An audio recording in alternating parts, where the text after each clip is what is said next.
I will say, of course, that you know, I've been handed what you might say is not only one of the most controversial topics, but probably one of the most complicated periods of Irish history. Now, I get to say that, and probably all the other speakers are going to turn up in the weeks after are going to tell you that theirs is the most complicated period to deal with. But I think I've got a fairly good grounds for saying that. So what we're going to try and do is work our way through some of the events, not by any means all, of this really complex, difficult, but absolutely fascinating period. In many ways, one of the darker periods of Irish history, and there have been many of those, but this one in particular, this decade of the 1640s and 1650s. And the aim is to, in a sense, carry us through the sequence of events and try and uncover some of the reasons for some of the developments that take place. As Robert was saying, the title is From the 1641 Rising to the Restoration. Most of what I want to talk about will be the 1640s rather than the 1650s. And I say that at the outset in case people start getting worried that, you know, I've been going on for 30 or 40 minutes and I still seem to be stuck somewhere in the middle of the 1640s. That will be the main focus, because so many of the things that happen in that decade have such a long-lasting significance in the history of Ulster, of the whole of Ireland, and indeed beyond Ireland itself. And that maybe is a way into this topic, because what I want us to think about as we go through the rest of this evening is to remember that this is something that plays out a lot of different layers. Many of the events we're going to be looking at occur in a very local setting. And what we can see is that, you know, the region around Armagh, really, I suppose, mid-Ulster, South Ulster, is really at the epicenter of the events that break out in October 1641. What's sometimes referred to as the Ulster Rising or the Irish Rising of 1641 is the beginning of this very, very, as I say, dark period of history where you have about 12 to 13 years of war. I mean, it begins in 41, it ends or kind of straggles out into 51, 52, in some places all the way through to 1653. But this region, this locality is right at the center of things from the beginning and really all the way through the rest of that period of time. So we need to concentrate on what happens locally. And a lot of events and changes and developments really need to be explained in a very intense setting, a very face-to-face society. But also we need to look at least three bigger layers. So we need to look not just at the locality, we need to look at things at a provincial level. Ulster has got quite a distinct experience in these years. And so part of what we'll be trying to do is look at what's different about Ulster across, as I say, this whole decade. But then fold that into a wider set of Irish developments. There are many island-wide developments that, again, have lasting effects. And whilst there are variations within Ulster, there's also, in many ways, common patterns across the whole of the island. And some new ways, in fact, of thinking about Ireland or thinking about how Ireland ought to be are being challenged, debated, and actually fought over across the course of the 1640s. So we've got the local, we've got the regional, provincial, I suppose, we've got the national level or the island-wide level. We've got also, importantly, what historians often call the three-kingdom level. And I'll say a little bit about that in just a moment, but this is a period, the 17th century, when you have three separate kingdoms, Scotland, Ireland, and England, all ruled by the same king, but they are separate kingdoms. And in some ways, the relationship between them is a very important one. One historian famously talked about them being like billiard balls, you know, that if one of them moves, it collides with the others, and that has these knock-on effects. But maybe a better way to think about it is almost like a bunch of tangled wires, transmitting these messages backwards and forwards, sometimes in very confused patterns. So we can't take Irish history without thinking about its relationship to events in Scotland as well as in England, any more than we can understand their histories without drawing in the events in Ireland. So all that's by way of, I suppose, of an agenda. We're going to focus on the 40s. We're going to try and work things out at these multiple different layers. And I thought we'd start off locally, since it's the Armagh Robinson Library that's behind the series of talks. to note how Armagh is one of the, as I say, the first places where insurrection strikes in the autumn of 1641. The towns that are taken over by the insurgents first are all in mid-Ulster, South Ulster, places like Lurgan, Lisnaskea, Newton Butler, Dungannon, Cookstown.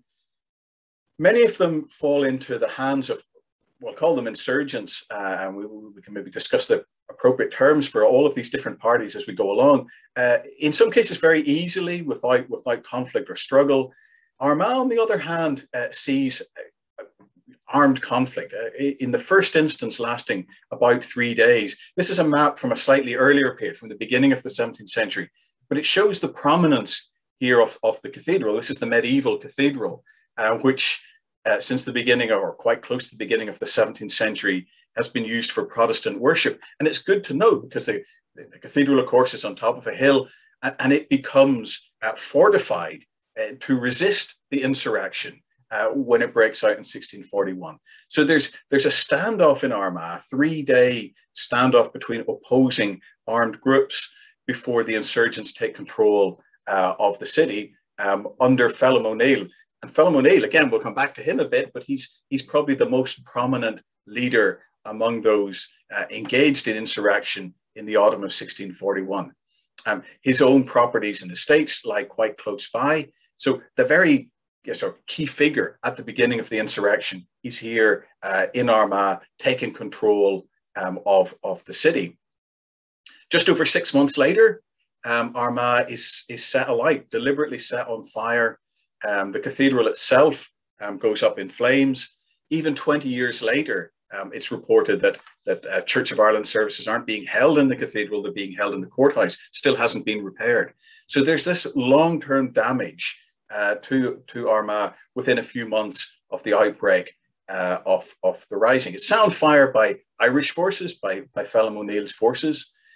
Some of the inhabitants are deliberately killed, and again, we might come back to that in a moment. And it's done at almost exactly the same time as Newry also suffers a similar fate. It's captured by an army. Many of the inhabitants are put to death. But in this case, Newry is captured by a Scottish army rather than by O'Neill's Catholic forces. And again, this is just a very early reminder of the interaction or the complex relationship between these sets of developments. I'll come back to all of this, don't worry, but I'm just flagging it up for now, that this is a brutal period with really intense local consequences.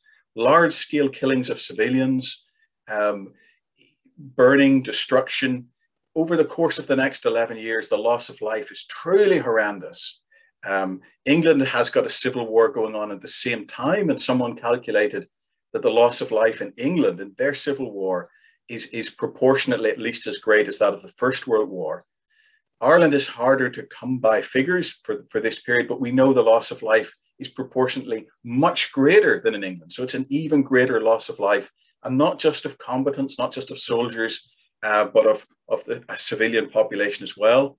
And not always through death in battle or direct conflict, but often through the consequences, through deprivation, starvation, exposure, the kinds of diseases that follow armies around in the 17th century. So a truly kind of grim period of history. So how do we begin to unpack this? How do we begin at all to understand what's going on? Well, I want to begin with this idea of three kingdoms. And this might touch on some things that came up last time. There's a nice picture there of Charles I. Charles I is king from 1625 through until his death in 1649. And as I mentioned a moment ago, he's king not of one, but of three kingdoms. So in this lovely portrait, they've given us three Charleses to represent this threefold realm. He's the second king in his family line to rule over all three kingdoms. So the three Stuart kingdoms are sometimes referred to after the Stuart family. Begins, and probably Brendan was talking about this last week, begins with his father, the Scottish King James VI, who inherits the Kingdom of England, and inherits the Kingdom of England at almost exactly the time that the then Queen, or the preceding Queen's armies have finally gained control over the whole of Ireland. So at the same time as or within days, in the sense of Elizabeth I taking control of all of the territory of Ireland. She dies, and it's all inherited by her relative James of Scotland. So he becomes king of these three kingdoms, and the second person in that role is this man, Charles I, his son. So Ireland is one of three kingdoms, but I thought two things maybe to think about, a little bit of a refresher maybe on things from last week. The first is this phrase I've put up here, that Ireland is a kingdom, but not quite a kingdom. It's not quite a kingdom like the other two. So this is a world of monarchies. All across Europe, almost every state and nation is a monarchy in one form or another. There's very little by way of alternative forms of rule. Some very small sort of city-state republics, but monarchy is the norm. So in that sense, Ireland sits alongside Denmark or Hungary or all these other kingdoms in Europe. In other words, constitutionally, it's a kingdom, not a colony like Virginia. And that's a point that's often made by figures across the political spectrum within Ireland in these years. So it's a kingdom, sounds like it's the equal of the other two, but in a couple of ways, it's not. It's considered constitutionally to be a subordinate kingdom. It's in a sense almost a lesser kingdom than England. So if you think of Scotland, for example, Scotland has, like Ireland, its own parliament. Scotland, like Ireland, has its own laws. But all through this period, Scotland is always run by Scots people, and it's always run from Edinburgh. And that's not quite true of Ireland. Most of those who head the government in Ireland are Englishmen, some resident for short periods, some for rather longer periods. Many of the people who are in key roles in government in Ireland are relatively recent arrivals, royal appointees, people sent over by Charles or his father. Ireland has, as I say, its own parliament, its own law courts, but the government in England has a capacity to control the laws that get passed. So you can't pass laws in the Irish Parliament without a say-so from Whitehall, from the royal court. So Ireland is a kingdom, but considered to some extent not quite the equal of the other two. It's also in some ways, if we could say it's not quite a kingdom, we might say it's not quite yet a kingdom. So I mentioned there in passing the reign of Elizabeth I, who dies in 1603. Her reign is marked by prolonged conflict in Ireland. Like her predecessors, the rulers of England, they have had claims to be the rulers of Ireland for centuries now, but many or much of the landmass of Ireland had been outside their control. And it's only really with Elizabeth that the last of the independent lordships are overcome militarily, and that you begin to see things like an Irish Parliament now having a remit over the whole island, not just over certain parts of the island. And Ulster is the last region to be drawn into that all-Ireland system centred on Dublin. So law courts, a uniform code of law based on English common law, is only now being implemented in the whole of Ireland. So in some ways, this is a relatively new kingdom. It's been called a kingdom for a long time, but now you've got a greater uniformity of institutions and laws and regulations across the whole kingdom. But that rule of law is still a little bit qualified. There are still ways of maintaining what the government would call ways of maintaining order in Ireland that wouldn't be considered appropriate in the other kingdoms. It's still possible to use martial law, for example, in Ireland, whereas that would be ruled out in the other two kingdoms. So Ireland's a kingdom, but is it quite a kingdom in the same way? And the second sort of big thought to think about is that Ireland is a Protestant kingdom, but it doesn't have a Protestant people, or not an entirely Protestant people by any means. What does it mean when I say it's a Protestant kingdom?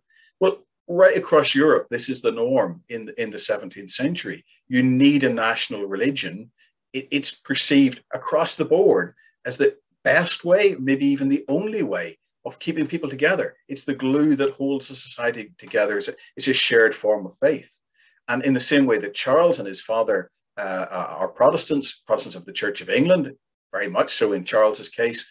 So legally, Ireland is a Protestant kingdom, but unlike England or Scotland, only a minority of its inhabitants are conforming to that church. And that creates tensions that we'll see begin to unravel as we go forward. So all that by way of background in a sense, or big picture stuff. How then do we explain how we get to conflict in 1641? How do we get to a situation where armed groups are seizing control of towns, where other armed groups sponsored by the government are going out to combat this insurrection? How do we get there? And maybe slightly oddly, I'm going to suggest that a way of getting us there is not to go way, way, way back into Irish history, but to move sideways and begin to think of events, not in Ireland, but in Scotland. So if I just jump back up to that slide, there's our man Charles, ruler of three kingdoms. And that little phrase, a Protestant kingdom, as a Protestant ruler, he obviously wants all his kingdoms to be Protestant in the same way that Catholic rulers of France want the nation to be Catholic and so on. But Protestant, of course, covers a variety of different forms of faith. And Charles doesn't just want to ensure his kingdoms are legally Protestant. He wants to move them in a common direction towards a uniform form of Protestantism. And where this sparks considerable trouble is in Scotland. Scotland by the 1630s is a predominantly Protestant nation, but by far the Reformation that's worked itself out over the course of several decades, but it's not Protestant in the same way as England. And Charles's drive to impose a uniformity, the same form of worship, the same structures of church government, the same kinds of doctrines, sparks, first of all, riots and then more organised resistance in Scotland. The so-called prayer book riots, that's what we're seeing in this little picture here, people protesting against this attempt to impose a form of worship they're not comfortable with. And remember, religious change, much more than political change, affects everybody. I mean, everybody has a variant of faith, or whether they're more or less devout. This is something that will affect every locality, every parish. And so you're seeing protests, riots turn into this organised movement. And it culminates in 1638 in a document, just kind of one of the fundamental documents of Scottish history, called the National Covenant. And the National Covenant is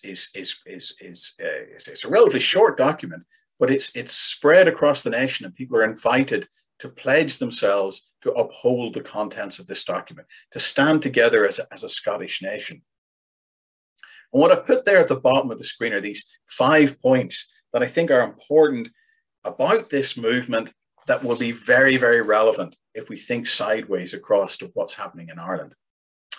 The first is that the Covenant and the whole protest movement, it gets sparked off by religious changes, but there are lots of other complaints, grievances, anxieties going on. And that's true of Scotland, of Ireland, and of England. Some of them are common concerns. There's a sense that government is distant. Charles I is not seen as someone who is necessarily listening to his people. I mean, this is a world before democracy, we know that.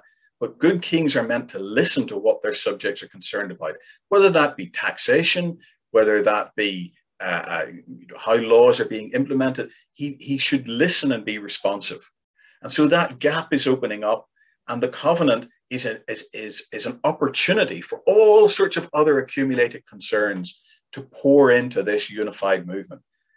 Ireland likewise has lots of concerns growing up. Where are they going to go?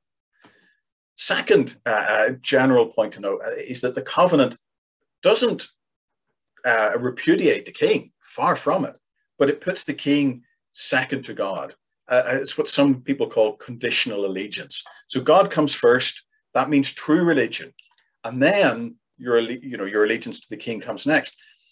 And that, of course, as I say, is scary for monarchs, because it appears to be qualifying it. I mean, they would say, of course, you should be loyal to God first, but who decides what being loyal to God means? Does it mean being loyal to a particular form of faith that the king might disagree with? So it's putting a conditionality into how loyal you might want to be.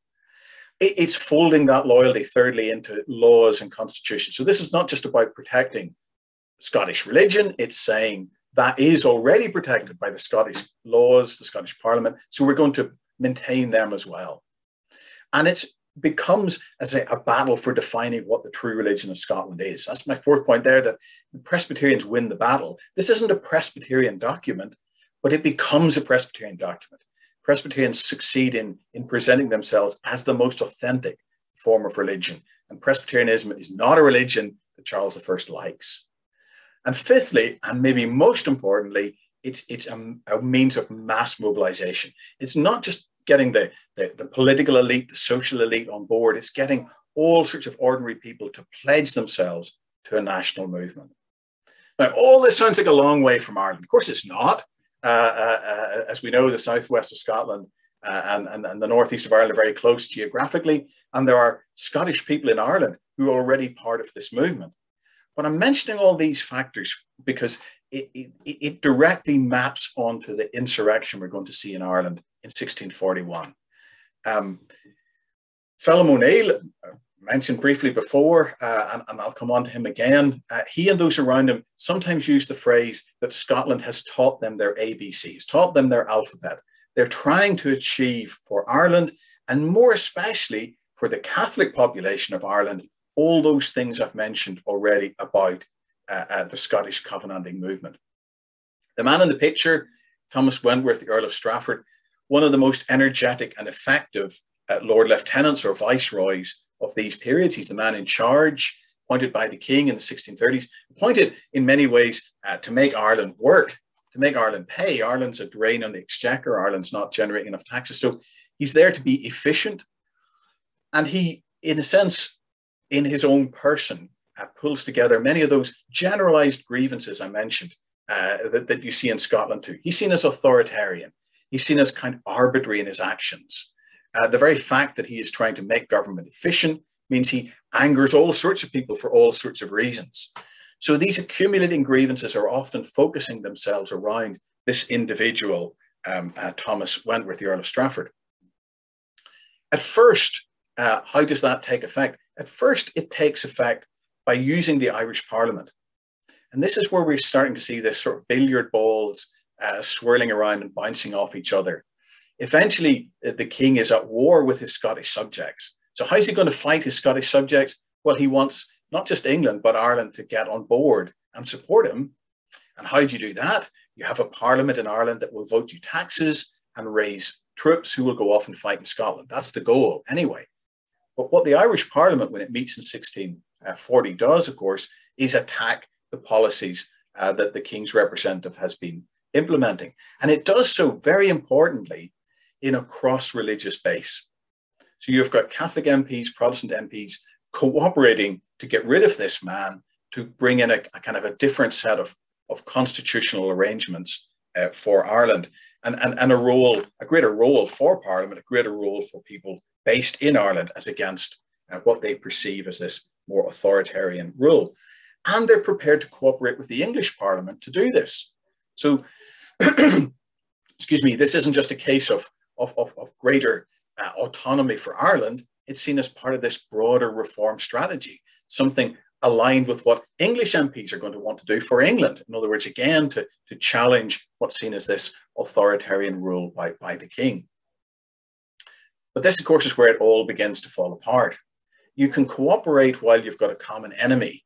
And so the English and Irish parliaments can cooperate against Wentworth. Catholic and Protestant MPs can cooperate against Wentworth. But once he's gone, are you going to find ways to cooperate any longer? Are the reform movements that are building up in England and Ireland and Scotland actually going to collide rather than cooperate? And this is precisely what happens. Thomas Wentworth had indeed created an army in Ireland to serve the king. And in doing so, he had employed not just Irish people, but Catholic Irish people. And this, of course, was something that wouldn't have been acceptable before. He creates what's called the New Army of Irish Catholics. And in doing this, yes, he partially brings Catholics back into the political process in Ireland, at least temporarily, but he terrifies people in the parliament in England. And it's not just because he's giving weapons to Irish Catholics, it's that there's the fear that in creating this army in Ireland, will the king use that to suppress them? Will he use that to become a more authoritarian monarch and suppress an English parliament? So these events in one kingdom and another are bouncing back and forward against them. It's raising this army that largely leads Wentworth to his death. The English parliament condemns him to death for tyranny and for usurping the king's powers. So he's put to death. The common enemy's gone. But the things that are making the English Parliament anxious are things that many people in Ireland are supportive of. What place is there going to be for Catholicism within the Irish kingdom? If it's technically and officially Protestant, can Catholicism have a share in how Ireland is run? Can Catholics rather have a share in how Ireland's run? Can they also hold office under the crown? Can Catholicism have a more public profile within Ireland? So with a common enemy gone, these sorts of questions are back on the agenda. And this idea of what space Ireland will hold within this three kingdom arrangement begins to come back into play. And with this, we begin to see the insurrection itself. We're swung all the way back around to these events in Armagh and areas around it in the autumn of 1641. That's a contemporary sketch of Phelim O'Neill, probably one of the leading figures, although you can see it's not done by one of his friends who calls him Phelim O'Neill, chief trader of all Ireland. See where the person drawing it's coming from. And what he and those around him are, as I say, almost certainly trying to do is to emulate Scotland. They want what one historian has, I think, very helpfully called armed negotiation. You seize control of key sites. That includes Dublin Castle, which they failed to take, but mainly sites within Ulster where they've got a lot of strength. You take these, and from that position of strength, you negotiate with the king. That's what the Scots did. That's now what you want to do. And you want to follow all that set of agendas that I outlined for Scotland a little bit before. But it's not going to work in the same way. Why is it not going to work? Because Ireland is a much more deeply divided society. You can't get that common bond that you get in Scotland. Now, not every Scots person wanted to join the Covenant, but it does have that momentum across society that simply can't happen in Ireland.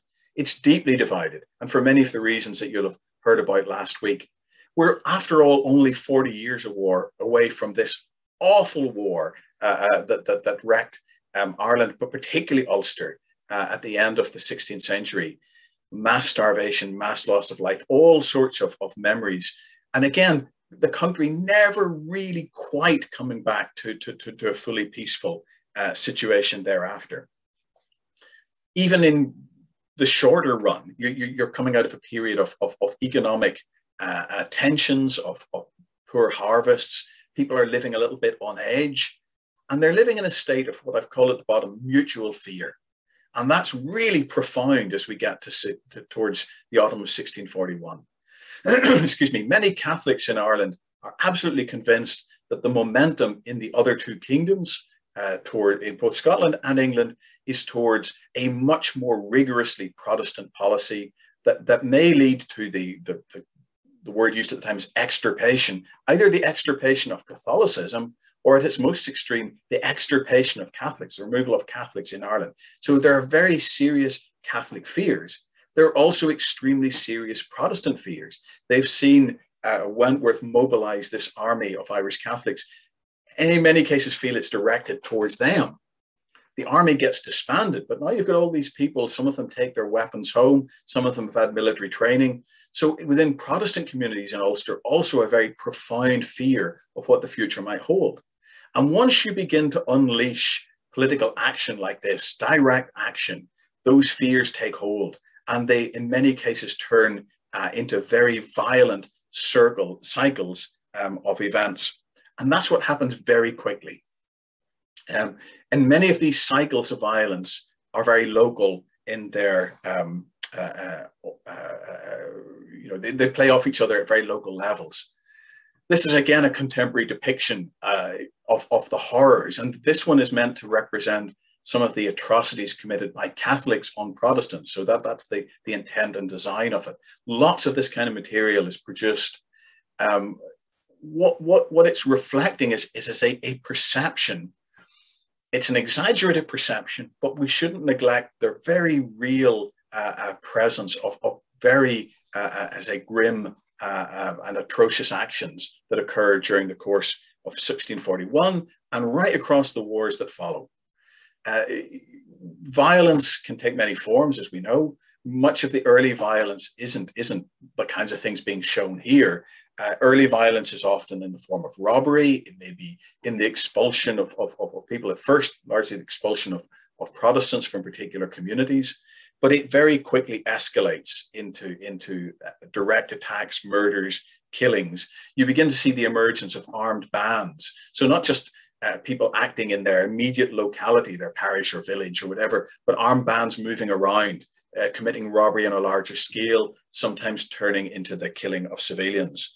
You begin to see the emergence of a very indiscriminate government response. So the government very quickly, this is the government of Dublin, very quickly brands this rebellion, and rebellion is punishable by death, but that death can be inflicted in a pretty indiscriminate way. And they make no bones about that you can turn up and kill any that you may perceive to be rebels. So these intense cycles of violence begin to kick in. And they, as I say, they can be very local. This thing happens here, and so you get a revenge act happening a few miles away in response to that. And we see that very clearly happening back in Armagh and Uri and all these areas that I mentioned at the start. The evidence for it is variable, but we know it occurs. We know that the burning of Armagh is followed by a mass killing of civilians. There's surviving eyewitness testimony to this. That's a killing by O'Neill's Irish insurgents. We know that there's a mass killing of civilians in Uri, in this case by Protestant forces, because the commander tells us that he did it. So these things are I say, grim and atrocious, and often the evidence is lacking, but we can tell that they're occurring, and it's increasing the bitterness, it's increasing the division, and turning this into an ever larger scale war. It's not only being fought out by people who already live in these communities. As the insurrection spreads, as more territory comes under the control of insurgents, troops are dispatched from both England and Scotland to preserve the power of the crown, but also think of themselves as preserving or protecting Protestant communities in Ireland. They, of course, also enlist in large numbers in government-sponsored forces. So you have a number of armies now moving around Ireland, sometimes at counter purposes. And I want to just step out of the local context for a moment and look at one or two bigger developments. One is the emergence of the Confederate movement. The picture here is from Kilkenny City. Kilkenny becomes the capital of the Confederate movement. The Confederate movement in some ways grows out of the rising of 1641, but grows out of it not just as an attempt to carry forward some of its ambitions, this kind of armed negotiation, but also to quell some of the disastrous side effects, to restore order within the territory that the Confederates can control. The Confederate movement at its height manages to control most of Ireland. I'm going to flip forward to another slide and come back to this one to show you what I mean. The Confederate movement controls the blue area in that map. Now these boundaries change all the time. This is a period of war, so all these borders are moving backwards and forwards all the time. So most of Ireland is either under Confederate control, that's the blue bits, or disputed territory. So at times the Confederate control can be even more extensive. Notice, though, that the Confederates never control Dublin, the capital, never control much of Ulster, and also don't control some of the port cities down on the south coast. They do control a number of cities, and Kilkenny over here is the capital of the Confederate movement for most of the 1640s. So what is the Confederate movement? The Confederate movement pulls together, as I say, some of those strands of insurrection, O'Neill and his associates, but it also pulls together remnants of that other movement that we saw, we might call the constitutional movement, that toppled Wentworth back in 1640-41. So both those who want to work through parliaments and negotiate with the king, those who are reckon that armed negotiation is the only way forward, it comes together. And what holds it together is this pledge. I'll put it up on the screen there, this motto, Hiberni Unanimes Prodeo Regiat Patria. What's that mean? It's Irish united for God, king and country. That's the motto of the Confederate movement. And just to unpack that a little bit, maybe indicates what it is that they have created. Deo, God, comes first. That's crucial in this. Think back to the Confederates. It's the same premise. They don't get rid of reggae. They don't get rid of king. So the king is not repudiated. The Confederates, like the Covenanters in Scotland, say we are loyal to Charles I, but we're loyal to him on our own terms. And crucial to those terms is this sense of needing to make space for Catholicism in the same way that Scots have wanted to make space for their form of Protestantism. So it's loyal to the king with conditions. And in the years ahead, we see the Confederates in 1642 at open war with the king's forces, but attempting to negotiate with the king. And from 1643 onwards, there's this prolonged period of ceasefire between the Confederates and the king's forces and an attempt to make a treaty. And twice they do. They make a treaty in 1646, doesn't last. They make another one in 1649. So a tension here between how do you negotiate and yet hold the king to certain demands that you wish him to concede. Again, very much like Covenanters in Scotland.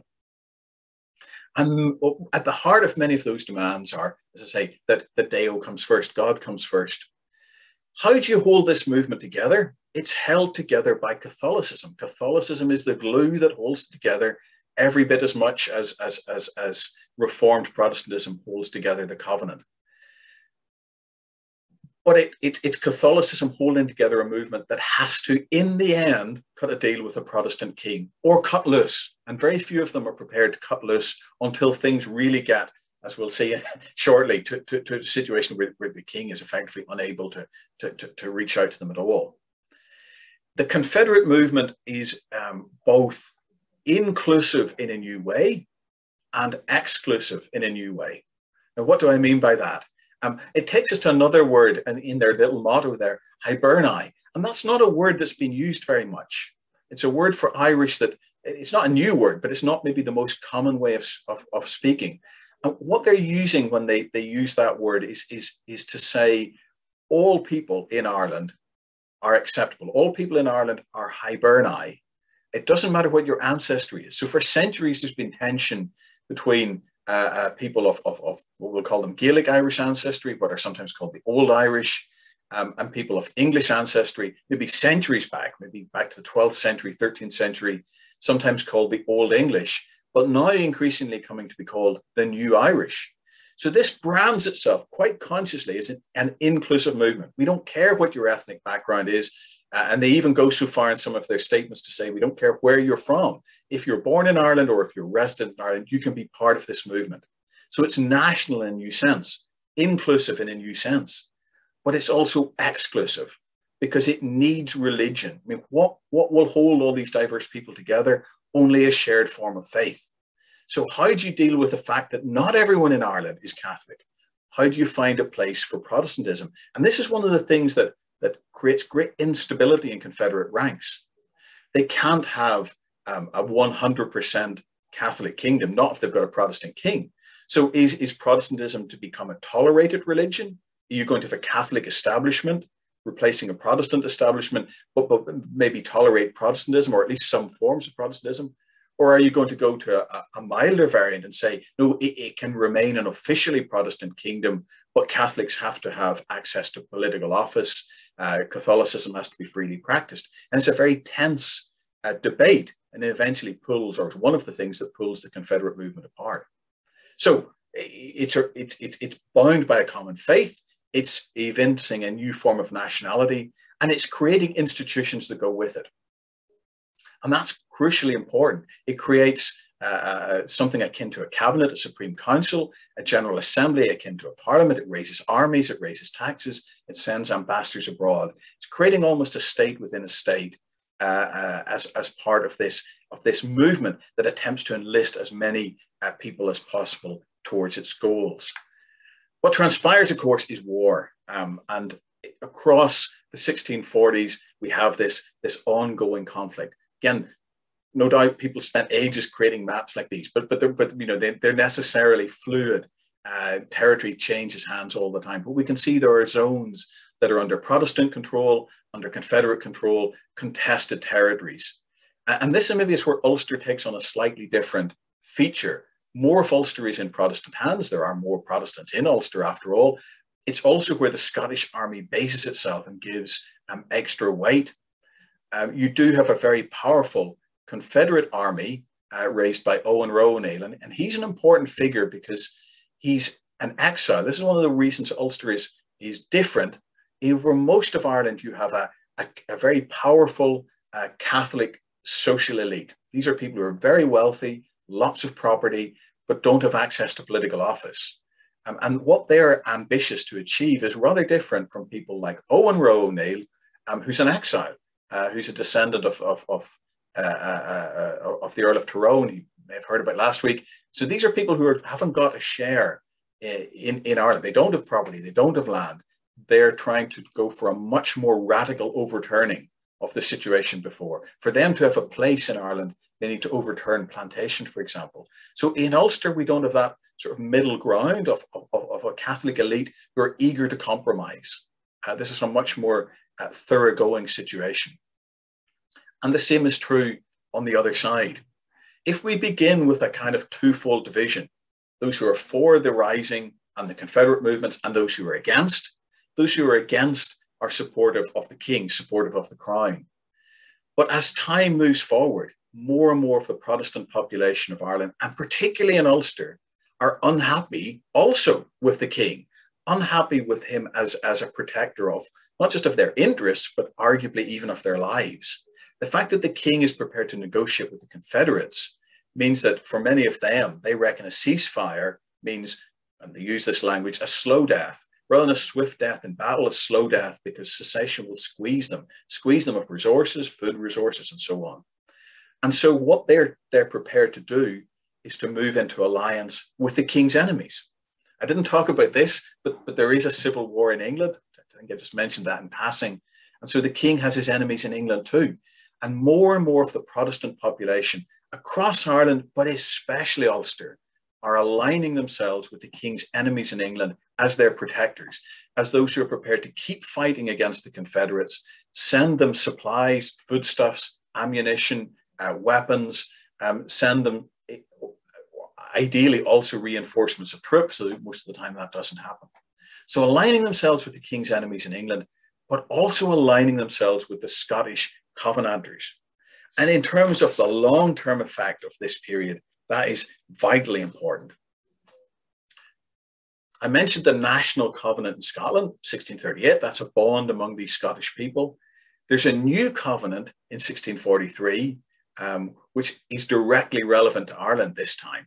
The Solemn League and Covenant popped up on the screen there, and you can see a picture of one of the editions of this. The Solemn League and Covenant, at one level, is an alliance between the Scottish Covenanters and the king's enemies in England, the English Parliament. It's an alliance between the two of them, but they extend it to embrace Ireland also.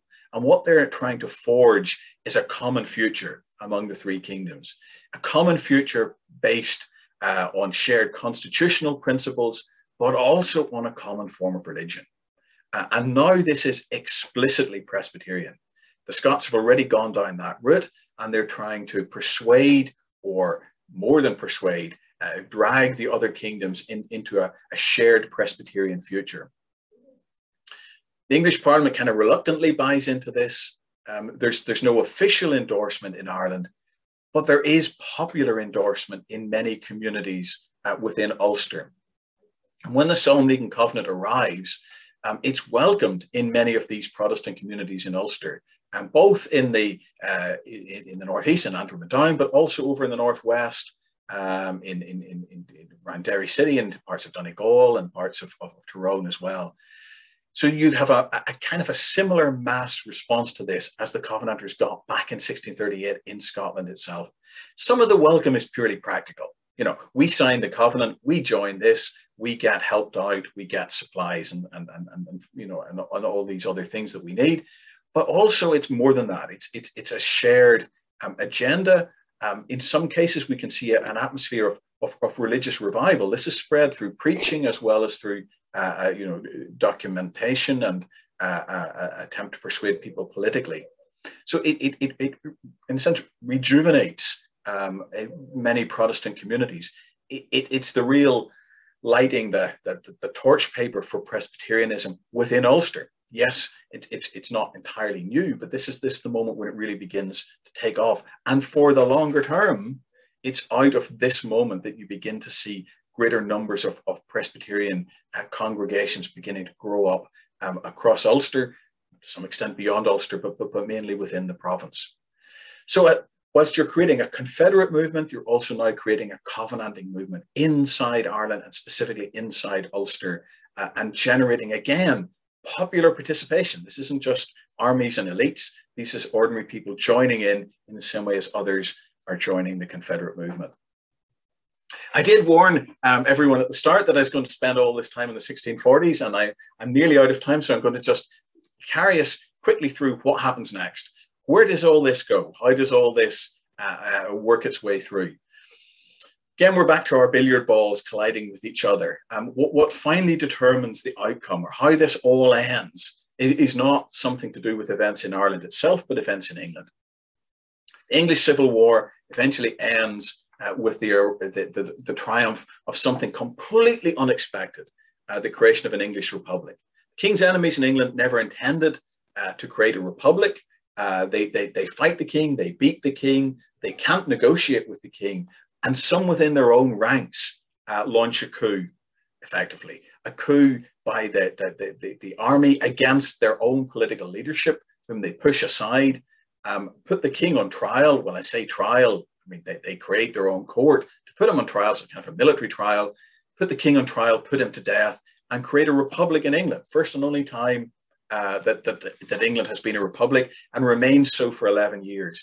And this new English republic, at one level, it's very powerful. It's got this very effective army. Man in the picture, Oliver Cromwell, you may recognize him. He rises to power at the age of 40. He's a farmer in the east of England, and he rises through the ranks of the new army created to fight the Civil War, becomes the most effective general on Parliament's side, eventually becomes the commander-in-chief.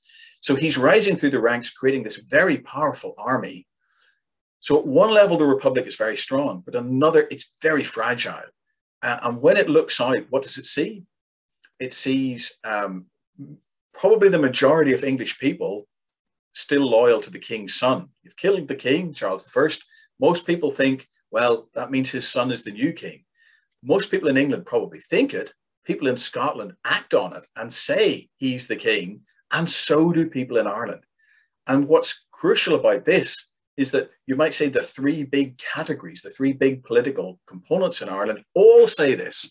The Confederates say, yes, we believe in the new King Charles II. The Royalists, the people who've always stuck by the old king, obviously they stick with this new one. So does this emerging Presbyterian movement in Ulster. They don't like the Confederates, of course, any more than the Confederates like them, but like the Confederates, they don't want to get rid of the king. They're not interested in moving towards an English republic.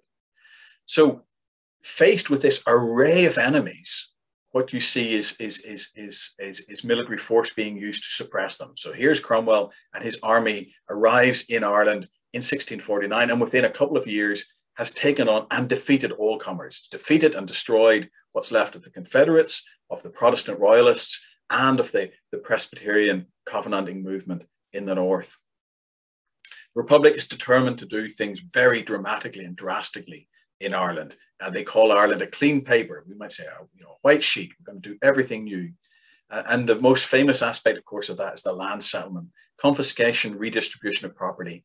It affects Ulster less than the other provinces because, of course, there's been so much redistribution of land in the plantations already. But nonetheless, you see this consolidation of this system. You don't have a reimagining of Ireland, either in Confederate or in Covenanter terms, such as had been hoped for. I'm going to end just by noting that this doesn't last. The Republic does massively transforming things, but it is ultimately based on a very small support base. Within about a decade, it's collapsed. And here's the king proclaimed in 1649 by many people.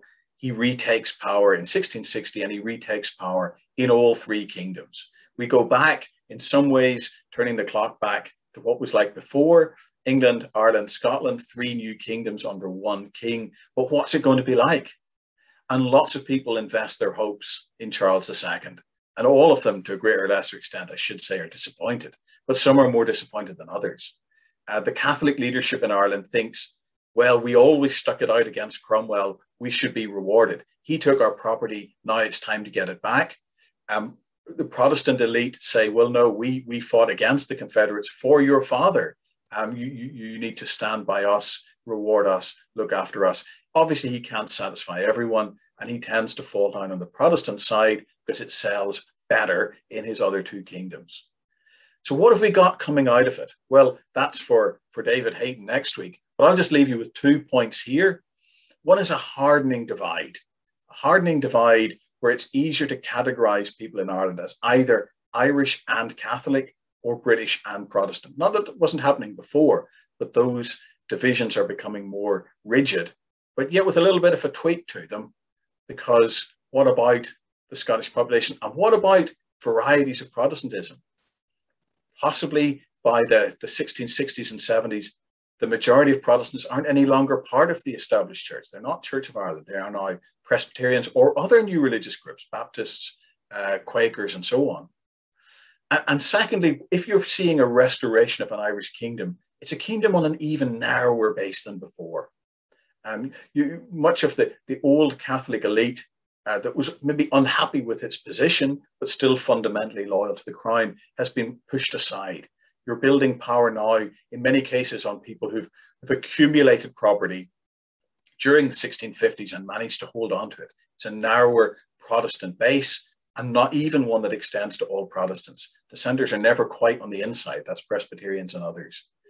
But as I say, with all of that, I can hand you over to next week's speaker, David Hayton, who I'm sure is going to carry you through from this situation in 1660 through to the next set of upheavals at the end of the century, the so-called Jacobite or Williamite Wars.